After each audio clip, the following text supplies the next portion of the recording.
How's it going, everybody? So we're back at the workbench kind of review, and we're going over get home bags, and I think we're on part 6. So I'm trying to explain how to get a good get home bag. Now this is just all my recommendation based upon my needs, so you can modify a lot of this stuff for what you need. I'm trying to give you some recommendations. So in this video, we're going to be talking about protection, security, other things like that. Now I'm going to show you what I carry in my bag. Then I'm going to show you some recommendations and some non-recs or non-recommendations that you probably might have, but I don't really recommend, and I'm going to give you the reasons behind each item and every item, why and why not do I recommend or don't recommend. So stay tuned, we're going to push right into it. All right, let's push into what I specifically carry in my bag. So, as you can see, this is a Glock 20 specifically. So this is chambered in 10mm. So that's kind of a higher horsepower round. Now this and the choice that I made is specifically for me, the distance I'm traveling, and the region I am in. So most people are not gonna need 10mm, at least not a larger round, in at least what I would say. I'm in the northern United States, and there are very prevalent of larger predators that often attack and kill human beings. So I need something more capable of taking down something like a mountain lion, grizzly bear, or even specifically in certain parts, wolves. So if they get hungry enough, they're definitely going to see us as a smaller creature. It is definitely going to be possibly their next meal. And I don't say this just out of randomness, but literally 2 weeks ago, close to me, we just had a grizzly bear actually maul somebody and almost kill him. So it's kind of common for the general area that I am at and I live at. So that is why I made my choice with 10mm. Now, I understand that there are certain states and other countries that do not allow firearms and other stuff like this.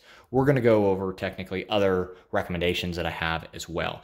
But in caliber-wise, normally you're stuck with 10mm, 9mm, 40 or 45, which are all pretty decent, really popular common rounds. And even 22 I can throw in there. So you're going to have to literally make your own decision based upon where you're at. Now, a larger round is going to be heavier. So it's kind of the protection to weight ratio, which we're going to get into as well. So this is what I carry. It runs in a Hill People Gear Recon Chest Rig. So I've used this many years, works very well. It's very easy to conceal carry a firearm with a backpack, because obviously I have backpack straps. You can't put a gun under your arm, and then you have backpack waist belt, so you can't put this in your waist belt. So where do you put the gun? This is my solution. I have a whole video for that. I'll throw in the link or description below. I'll throw the link in the description below for you, just to explain how I carry around the whole backpack aspect. So this is what I carry, but now I'm going to push into kind of honorable recommendations, what I would also recommend possibly. So let's push this out of the way. Now, a very popular one is a 22 pistol of some sort. This is a Ruger Mark IV. So the Mark series is a very popular 22 pistol. Reasonably lightweight, easy to clean, at least the newer ones are. And the rounds are very cheap, easy to find, and you can carry a ton of them for the same amount of weight of something else. For example, 325 rounds in a box like that. So the weight specifically on that definitely outweighs, say, 10mm, 9mm, or anything else here. So there's about 325 rounds, and we're about 1 pound 5 ounces. Now compare that 325 rounds, to 45 specifically, 45 rounds of ammunition out of 10mm, and we're talking 2 pounds 5 ounces. So right there is a trade-off, but you get the trade-off in velocity, knockdown power, other stuff like that. What do you need for your region? What are you planning on doing? Is it mainly a self-defense tool, or is it a game procurement device? So this you can take out small game and even large game if you have shot placement, which is also where people get kind of mixed up, is shot placement is key. You know, 10 millimeter affords you not needing to get vital shots. Now it does help greatly, but most people aren't at the performance level of shooting a 22 very well for one shot to immediately dispatch, you know, a larger prey or a larger person or being or animal for that matter. Military, law enforcement train for this, so their shot placement goes where they want it. 22, a little bit more difficult. So that's kind of why the trade-off is as well. So smaller projectile, less, you know, knockdown power, larger projectile, bigger knockdown power, blah, blah. I'm not going to get into the whole spiel about it, but you need to make your decision based upon it. So this is an honorable recommendation, is what I would also say is a 22 of some kind. I know some people also will roll with a 22 rifle as well, which is a solid option, but it's heavy, right? And I get it, this is a 22 takedown model, so it can fit in a nice backpack, but you're still packing on weight. But if that's all you have, then roll with it, because it's gonna work for you.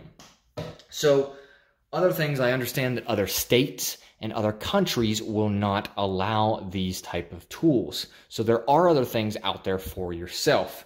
So pepper spray is a solid option, or even bear spray if you're legally allowed to carry it. Is it an option? Yes. Personally, I prefer these basic tools because I'm very proficient at it, because that's my job. I carry firearms every single day of my career for the last decade. So I'm proficient with it. But you can use something like this to get around legalities and other things like that, but still have reasonable amount of protection. Weight, you're probably going to be better off on weight with these objects too. So I'm going to push into non-recommendations. So like I said, this is a recommendation of mine if you're looking in protection-wise. Non-recommendation for United States basis. I wouldn't recommend a slingshot, but that's just me. This is my opinion, because if someone wants your stuff more than you do, the only thing that's standing in the way is a slingshot. Now, I understand if you're overseas across the pond and there are laws and things that keep you from not going to something like this, there are probably firearms are way less prevalent in your general area. So the chances of you coming upon one is going to be severely less than in the United States, when pretty much everybody has a 22 or a shotgun or something like that. So you kind of got to outweigh your options with it. Next, which is a non-recommendation, is a shotgun of some sort. I would not recommend a shotgun, even if it's a hunting shotgun or anything like that. It's too big, it's too heavy. It's not gonna be something valid that you can carry, especially concealed or for someone not to know that you have it. It's not a solid option, especially with the ammunition. I mean, we're talking weight-wise of just a single round is almost probably 2 ounces. Yeah, it's 1.7 ounces. And this is double-aught buck. So 25 rounds, just 25 rounds of ammunition, you're talking 2 pounds, 7 ounces.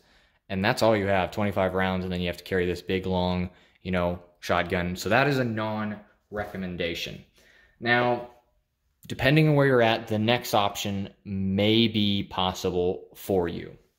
So myself, I am guilty of it as well, is I often carry a 20 or a AR-15 of some sort. This is a AR pistol specifically set up for night vision use. Now, this is a solid firearm of mine that I carry in a lot of different situations. So if I ever go out of town, farther away, I carry something like this in the back of my car just because, one, I'm legally allowed to do it. I'm highly trained with this firearm. I mean, I'm active duty military. You can see all the solid deployments and combat deployments and other things that I've gone on. I'm very proficient with it. I run night vision in my gear, so all this equipment up here is good to have, but overall, it's heavy. So if you do plan on taking an AR, which I know a lot of people do, there are some other options to assist you in making some better choices too, which is specifically in this bag, which I carry in my Jeep with me at all times, just because I like plinking around.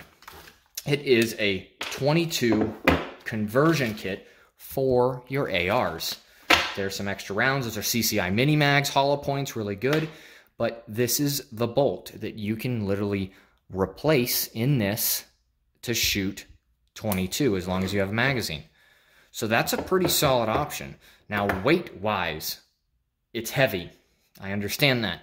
My kind of whole plan for the get home bag is, 100, 150 miles away. This normally rides with me. It's going to be heavy, but I also have night vision use, and I'm planning for a catastrophic failure.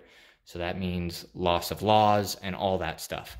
So I may take this with me depending on the situation.